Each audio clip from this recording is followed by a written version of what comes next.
3,000 years before humans sent their first rocket into space, a dying race left a message for the galaxy. They were old and wise. They could see glimpses of the future. Their civilization was ending, but before they disappeared forever, they wanted to warn others about what was coming. They carved their warning into crystal data cores and placed them in the great archives of the Galactic Council. The archives held the knowledge of 10,000 civilizations. Every empire that rose to power would eventually read these records. They knew their warning would be found. The message was short and clear. It spoke of a small blue planet orbiting a yellow star at the edge of the galaxy. It spoke of creatures who walked on two legs and lived short lives. The warning said these beings would one day reach beyond their world and touch the stars.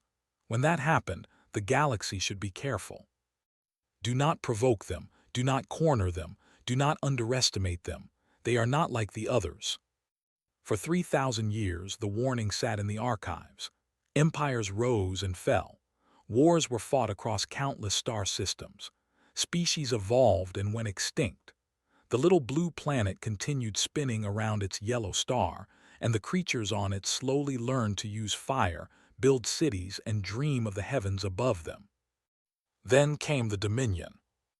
They were conquerors. They had ruled their section of the galaxy for over 1,000 years. Their ships were massive and powerful. Their weapons could crack planets open like eggs. They had defeated every enemy they had ever faced. They believed they were the greatest civilization in the universe, and no one had ever proven them wrong. High Chancellor led the Dominion with an iron grip. He was old for nearly 300 years, but his mind was still sharp, and his ambition had not dimmed. Under his rule, the Dominion had expanded to 47 star systems. Billions of beings served under authority, either as willing subjects or as slaves. One day, a junior archivist brought the warning to his attention. The Dominion scouts had detected radio signals coming from a small planet in an unexplored region of space. The signals were primitive but unmistakable. An intelligent species was developing technology. The archivist had searched the archives and found the ancient prophecy about this exact world. Read the warning twice, then he laughed. The planet was called Earth by its inhabitants. The scouts had observed it for several cycles. The beings there called themselves humans. They were soft and fragile. They had no claws, no scales, no natural armor. They lived for less than 100 years. They spent most of their time fighting among themselves over resources and territory. These were the creatures they had warned about. These weak, short-lived beings who had not even left their own planet. Summoned his council to discuss the matter. The great chamber filled with the most powerful beings in the Dominion. Military commanders, scientists, diplomats, and advisors all gathered to hear about this new discovery. The High Chancellor displayed images of Earth and its inhabitants. The council members watched humans going about their daily lives. They saw cities and farms, wars and celebrations, birth and death. It all seemed so small and meaningless. They warned us about these creatures, said, amusement clear in his voice. They said we should not provoke them or underestimate them. Laughter rippled through the chamber. Perhaps they lost their minds before they died, one commander joked. These humans cannot even travel between planets. What threat could they possibly pose to us? Only one voice urged caution. Ambassador was Nada. He belonged to a race called the, who had joined the Dominion as partners rather than subjects. They were known for their patience and wisdom. They preferred to observe and learn rather than conquer and destroy. Had been studying the humans longer than anyone else. He had watched recordings of their history. He had seen them rise from caves to cities in what seemed like an instant by galactic standards. He had observed how quickly they learned and adapted. The warning may seem foolish now, said carefully, but they were never wrong about the future. Perhaps we should watch these humans a while longer before we approach them. Waved his hand dismissively. We have watched them long enough. Their planet sits near three major trade routes. It contains minerals we need. The humans will serve the Dominion like every other primitive species before them. Tried again. They split the atom and walked on their moon within the same generation. No other species has shown such rapid advancement. Does that not concern you? It shows they are clever, admitted. Clever prey can still be caught. They will submit to our rule or they will be destroyed. That is the only choice we offer. The Council voted to make contact with Earth, only voted against the decision. The rest saw nothing but an easy conquest and valuable resources waiting to be claimed. Plans were made quickly. A fleet of warships would travel to Earth and deliver an ultimatum. The humans would be given a choice between submission and annihilation. The Dominion had used this approach dozens of times before. It always worked. Primitive species always chose survival over pride. As the fleet prepared to depart, returned to his quarters and read the warning one more time. Something about the humans troubled him. He had seen the recordings of their wars. He had watched them fight and die for causes they believed in. He had seen them refuse to surrender even when defeat was certain. The had said humans were not like the others, was beginning to understand what they meant. But his concerns did not matter. The Dominion had made its decision. The fleet would reach Earth in a matter of days. The humans would receive their ultimatum. High Chancellor was confident the matter would be resolved quickly. Soon Earth would be just another conquered world, and its people would serve the Dominion like so many others before them.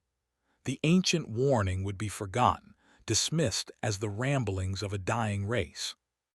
Did not know that he was about to make the greatest mistake in the history of the Dominion. He did not know that they had been right all along, and he certainly did not know that the soft, fragile, short-lived humans were about to teach the galaxy a lesson it would never forget. The ships departed for Earth. The clock began ticking, and somewhere in the great archives, the warning waited to be proven true. Daniel Grant was drinking his morning coffee when the alien ships appeared. He stood on the observation deck of the research station Endeavour, watching the sunrise paint the clouds in shades of orange and pink. It was supposed to be a quiet day. Nothing about the mission briefing had mentioned visitors from another world. The first ship came through the clouds like a mountain falling from heaven. It was black and angular, covered in strange symbols that glowed with pale blue light. More ships followed. 10, 20, 50. They kept coming until the sky was dark with their shadows. Daniel was 43 years old. He had spent 20 years in the Navy before joining the United Earth Space Command. He had seen storms at sea and combat in distant lands. He had faced death more times than he could count, but nothing had prepared him for this moment. His radio crackled with panicked voices. Commands were given and canceled. Questions were asked that no one could answer. The whole world was watching the sky and wondering if this was the end of everything they knew. The aliens made contact 3 hours after their arrival. Every screen on Earth displayed the same image. A creature stood before them that looked like a reptile crossed with a nightmare. It was tall and covered in dark scales. Its eyes were yellow and cold. When it spoke, the words came through in every language on Earth. I am ambassador of the Dominion. Your planet has been selected for integration into our empire. You have 30 days to prepare your submission. This is not a request. The creature explained what submission meant. Humans would provide labor for Dominion projects. They would give up their resources and their technology. They would send soldiers to fight in wars they did not understand. In exchange, they would be allowed to continue living. This is not a negotiation, continued. We have destroyed civilizations far more advanced than yours. Your primitive weapons cannot harm us. Your tiny ships cannot escape us. Accept your fate with dignity and you will be treated fairly. Resist, and you will be erased from existence. The transmission ended. Silence fell across the world. Then came the fear. People ran through the streets. Governments held emergency meetings. Religious leaders called for prayer. Scientists scrambled to understand the alien technology.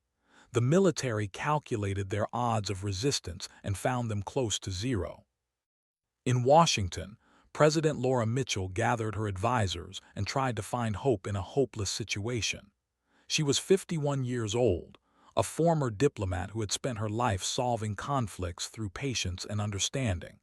She had helped end civil wars and negotiate peace treaties, but she had never faced anything like this. "Can we fight them?" she asked her generals. The answer was no. The alien ships had shields that could stop nuclear missiles. Their weapons could level cities in seconds. A single Dominion battleship could defeat every military force on Earth combined. "Then we talk to them," Laura decided. "We buy time, we learn everything we can, and we find a way to survive." She requested a meeting with Ambassador. The aliens agreed.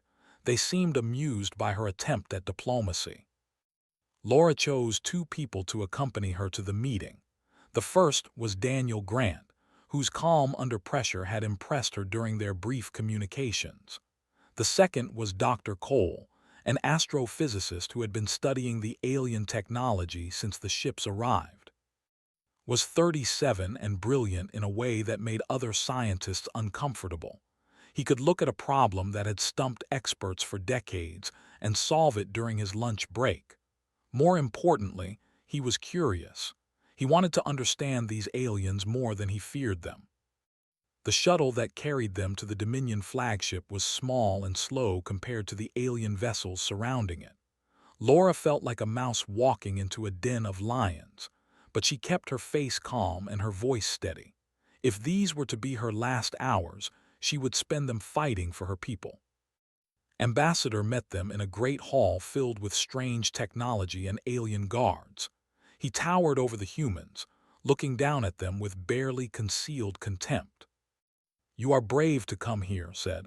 "Most primitive species hide when we arrive. They send messages begging for mercy. You have come to speak face to face." Laura nodded. "We believe in addressing problems directly. We want to understand your terms better." "The terms are simple. You obey or you die." Daniel watched the aliens carefully as Laura spoke. He noticed how they moved, where they looked, what made them react. He memorized the layout of the ship and the positions of the guards. He was not planning surrender. He was planning war. His eyes were fixed on the technology around them. He saw energy systems and weapons, shields and communications arrays. His mind was already working on how they functioned and how they might be defeated. Laura asked questions about the transition process. She expressed concerns about her people. She requested more time to prepare. Throughout the conversation, she recorded everything and transmitted it back to Earth. Grew impatient. "You speak as if you have leverage. You have nothing. Your entire species could be destroyed before your sun sets. Accept this truth." "We understand our position," Laura replied carefully. "We simply want to ensure the transition goes smoothly. 30 days is not enough time for a planet of 8 billion people to prepare. Your comfort is not our concern." The meeting ended without agreement. Laura and her companions returned to Earth with heavy hearts but full memories. They had learned much about their enemy. Now they needed to use that knowledge. That night Laura addressed the world. She spoke of the threat they faced and the choice before them. She did not promise victory. She did not lie about their chances, but she reminded humanity of something important. "We have faced extinction before," she said. "Ice ages, plagues, wars that nearly destroyed us. Every time we survived. Every time we grew stronger. These aliens see us as primitive and weak. They do not know what we are capable of. They do not know that humans never give up." Across the planet, people listened. Fear was still there, but something else was growing alongside it. Determination, anger, the stubborn refusal to accept defeat that had carried humanity through every crisis in its history. The aliens had given them 30 days to surrender. They did not know that 30 days was more than enough time for humans to change the rules of the game. Daniel Grant returned to his post and began planning. Cole locked himself in his laboratory and started working. Laura Mitchell coordinated with every nation on Earth to build the greatest alliance in human history. The clock was ticking, the aliens were waiting, and humanity was preparing to surprise the entire galaxy. Ambassador sent daily reports to the Galactic Council during the 30-day waiting period. Each report said the same thing. The humans were behaving exactly as expected. They were afraid. They were defeated. They were preparing to submit. The alien sensors showed military forces standing down across the planet. News broadcasts were filled with panic and despair. Leaders gave speeches about accepting the inevitable. It all looked like a species resigned to its fate. Was pleased. He had conquered many worlds in his long career, and humans were proving to be no different from any other primitive race. They talked about dignity and courage, but in the end they always broke. The thought of extinction was too much for any species to bear. What did not see was what happened beneath the surface. He did not see the secret meetings held in underground bunkers. He did not see the factories retooling in hidden locations. He did not see the greatest scientific minds on Earth working together for the first time in history. Everything the aliens observed was a lie, a carefully constructed performance designed to make them lower their guard. General Chris was 70 years old. He had spent his entire life preparing for wars he hoped would never come. Now the greatest war in human history was about to begin, and he was ready. Chris operated from a command center buried deep beneath a mountain. Every nation on Earth had agreed to put aside their differences and work under a unified command. Old enemies became allies overnight. Resources that had been hoarded were now shared freely. The survival of the species was more important than any border or flag. They expect us to surrender, Chris told his commanders. They expect us to be afraid and weak. That is our greatest advantage. They have no idea what we are doing. Dr. Cole had not slept more than 3 hours a night since the meeting on the Dominion ship. His mind was consumed by a single problem. How do you defeat an enemy whose technology is thousands of years ahead of yours? The answer came from the recordings they had made aboard the alien vessel. Studied every frame, every reading, every piece of data. He noticed something strange about the way the alien shields flickered when certain systems activated. It was small, almost invisible, but it was there. After 18 days of work, figured it out. The Dominion shields operated on a specific frequency. If you hit them with the right electromagnetic pulse at the right moment, they would collapse. The shields would come back online eventually, but for a few precious seconds, the aliens would be vulnerable. Shared his discovery with Lieutenant Commander Amy, the best engineer on Earth. Amy was 39 years old and had designed propulsion systems that were supposed to carry humans to Mars someday. That dream seemed small now compared to what they were building. "Can you make a weapon that delivers this pulse?" asked. Amy studied the calculations. "I can modify our nuclear warheads. The explosion will carry the pulse through their formation. When the shields drop, our conventional weapons can do the rest." They had 12 days left. Amy worked around the clock. Her team built prototypes and tested them in secret facilities. They failed again and again, but each failure taught them something new. On the 25th day, they succeeded. Meanwhile, Daniel Grant was preparing the human counterattack. He gathered pilots and soldiers from every country. They trained in simulators built to mimic alien ship movements. They studied every recording of Dominion tactics. They learned to fight an enemy they had never faced. "We will be outnumbered," and Daniel told his forces. "Our ships are slower and our weapons are weaker, but we have something they do not. We have the will to fight no matter the odds. We have the creativity to find solutions they never expect. And we have each other." The pilots came from different nations and spoke different languages. Some had been enemies just weeks ago. Now they trained side by side and trusted each other with their lives. The threat of extinction had united humanity in ways that centuries of diplomacy never could. President Laura Mitchell managed the deception on the public stage. She gave speeches filled with resignation and sorrow. She sent messages expressing her willingness to cooperate. She made it look like Earth was already conquered. Behind closed doors, she coordinated the global resistance. Every resource on the planet was directed toward defense. Civilians were trained in survival techniques. Hidden shelters were prepared for the population. Nothing was left to chance. Laura knew the cost of what they were doing. If the plan failed, there would be no second chance. The Dominion would destroy Earth completely, but surrender was not an option.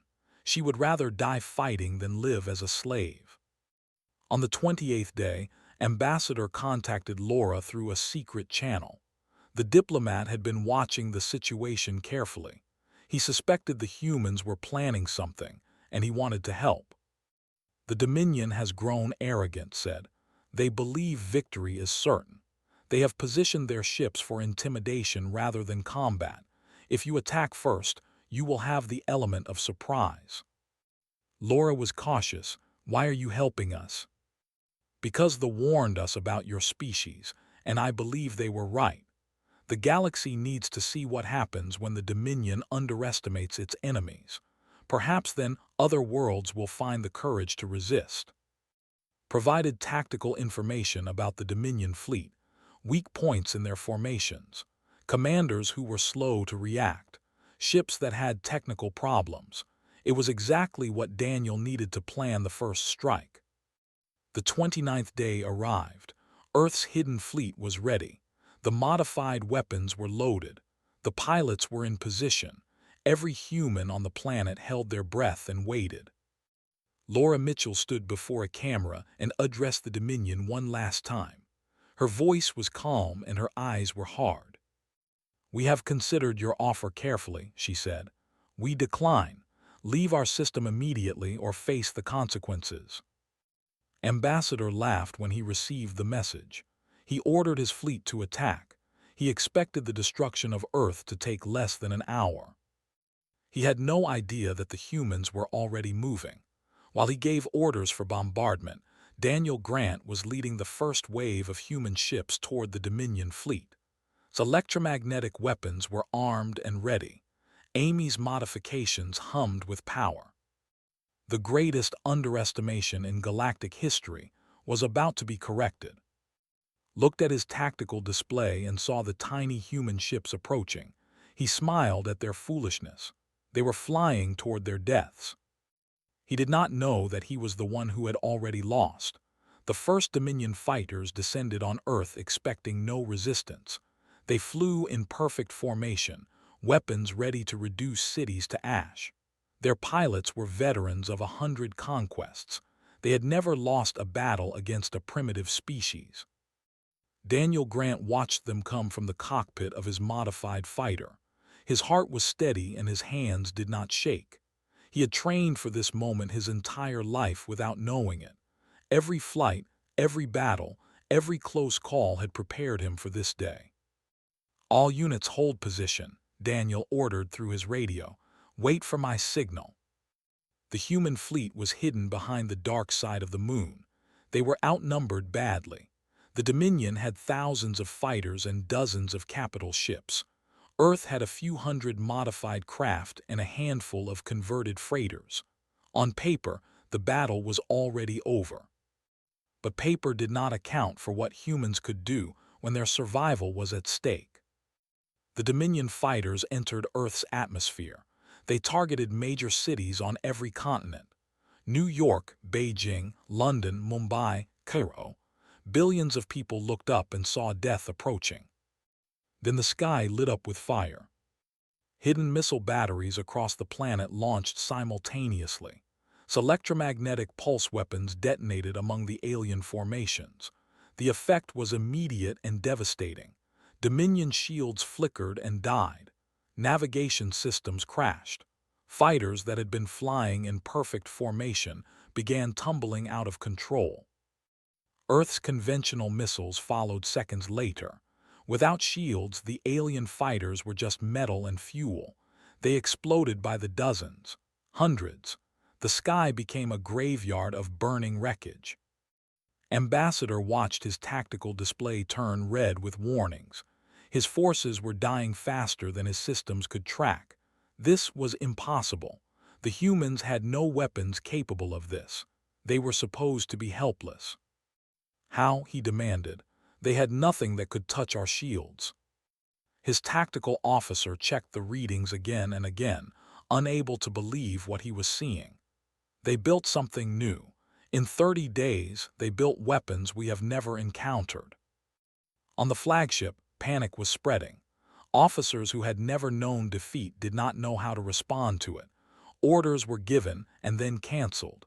Ships that should have been reinforcing each other were instead retreating in confusion. Daniel saw the chaos and knew it was time to strike. "All units attack," he commanded. "Hit them before they recover." The human fleet emerged from behind the moon and dove toward the Dominion armada. They were small and slow compared to alien warships. They looked like insects attacking giants. But insects could sting, and these insects carried nuclear fire. Daniel led his squadron directly at the heart of the enemy fleet. His targeting computer locked onto a Dominion cruiser 10 times the size of his fighter. He launched his modified missiles and pulled away hard. The electromagnetic pulse hit first. The cruiser's shields collapsed. The nuclear warhead followed a heartbeat later. The explosion tore through the unprotected hull and split the ship in half. Across the battlefield, similar scenes played out. Human pilots used tactics the Dominion had never seen. They worked in teams, coordinating their attacks to overwhelm enemy defenses. They sacrificed themselves to protect each other. They adapted to every countermeasure the aliens tried.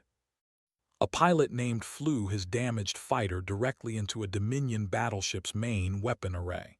He destroyed the gun that was about to fire on a civilian city. His final transmission was simple: "Tell my kids I love them." Lieutenant Rachel took command of her squadron when the captain was killed. She was 26 years old and had been flying combat missions for only 3 years.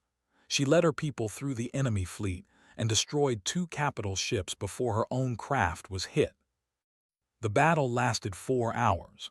When it ended, the Dominion had lost 60% of its fighters and 3 capital ships, ordered a retreat to regroup. His forces fled to the edge of the solar system to wait for reinforcements. The humans did not celebrate, they did not rest, they followed. Amy had spent the final days before the battle modifying Earth's deep space probes. They were never designed to be warships. They were slow and fragile and held together with desperate engineering. But they worked. Humanity's first interstellar vessels pursued the retreating Dominion fleet. They caught the aliens at the edge of the solar system and attacked again. More enemy ships fell. More human pilots died. Neither side was willing to give ground. Sent a desperate message to the Galactic Council. "Send reinforcements immediately. These creatures are insane. They do not understand when they are beaten. They keep fighting no matter how many we kill." High Chancellor received the message with disbelief. How could a primitive species defeat the mighty Dominion? It was unthinkable. He assembled the largest fleet in the Empire's history. 300 warships capable of leveling entire planets. Nothing in the galaxy could stand against such force. The fleet traveled to Earth's solar system, came personally to oversee the destruction of the humans. He would not repeat mistakes. He would burn their planet to ash and scatter the survivors across the stars as slaves. When the Dominion armada arrived, they found Earth waiting for them. The planet had not cowered during the weeks it took for reinforcements to arrive. Factories had worked without stopping. New weapons had been built. More ships had been launched. The small fleet that had defeated was now 10 times larger. Daniel Grant looked at the massive enemy armada on his display. 300 warships against humanity's ragged fleet. The odds were still terrible. They were still outmatched in every measurable way. He smiled. "They still do not understand," he said to his crew. "They think numbers and technology decide wars. They are wrong. Will decides wars. Determination decides wars.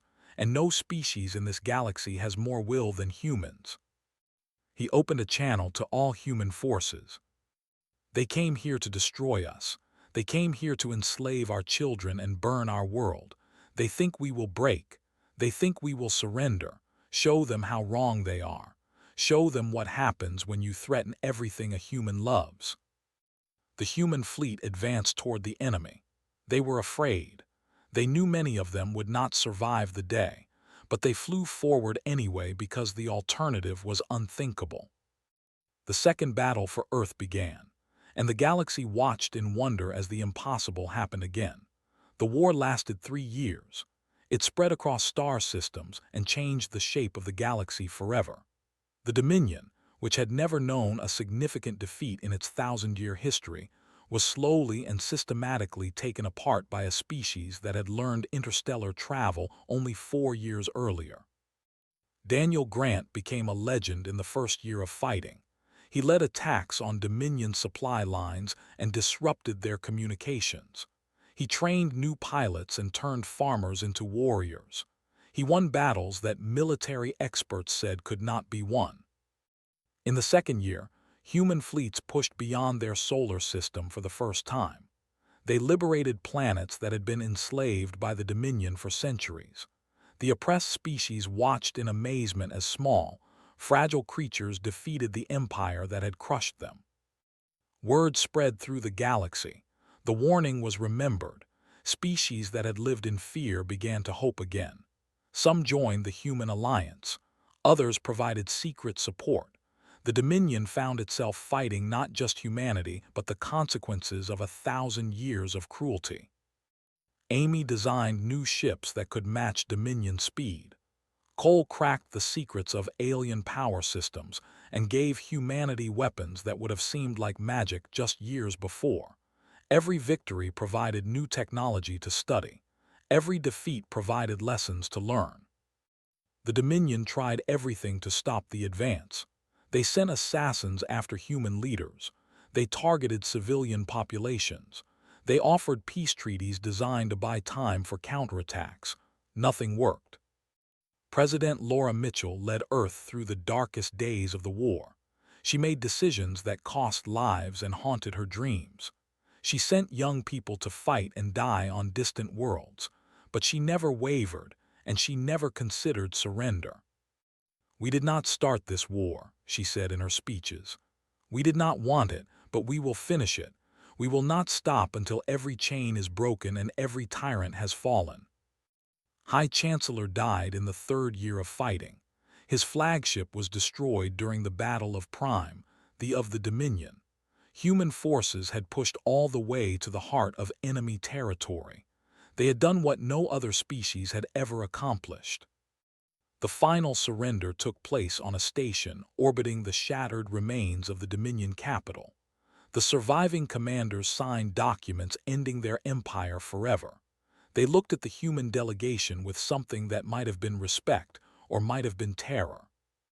Ambassador watched the ceremony from a distance. The diplomat had helped humanity in secret throughout the war.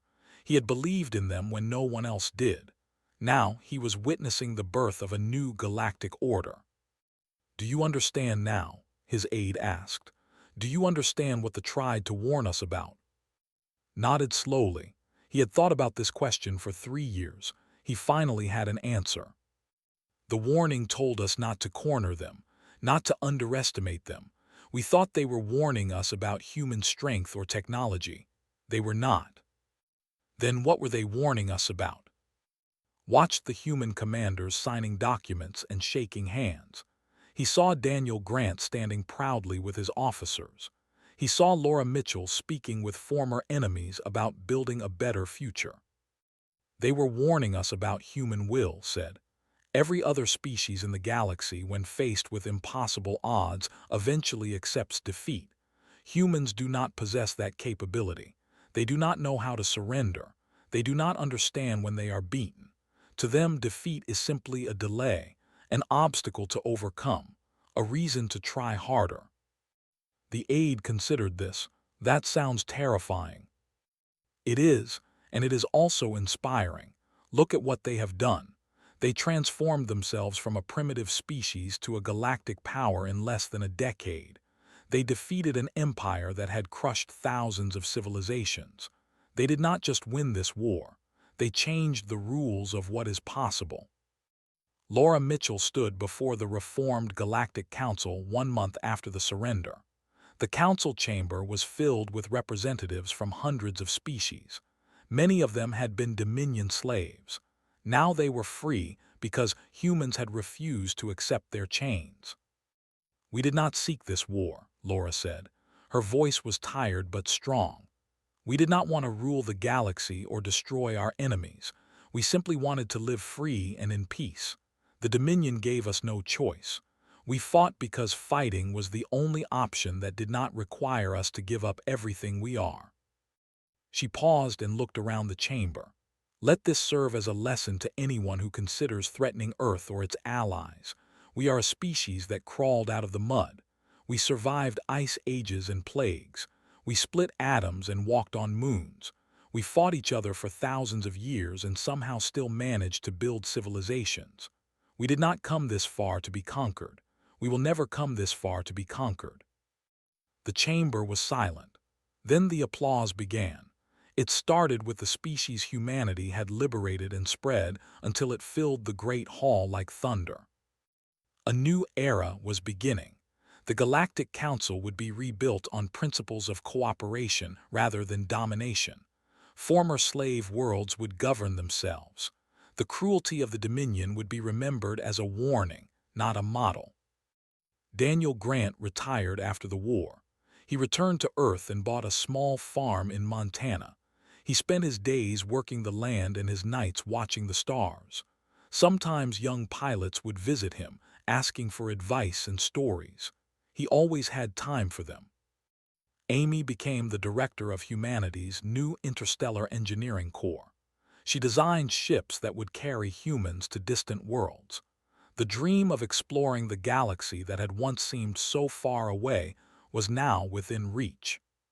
Cole continued his research. The secrets of the universe kept calling to him.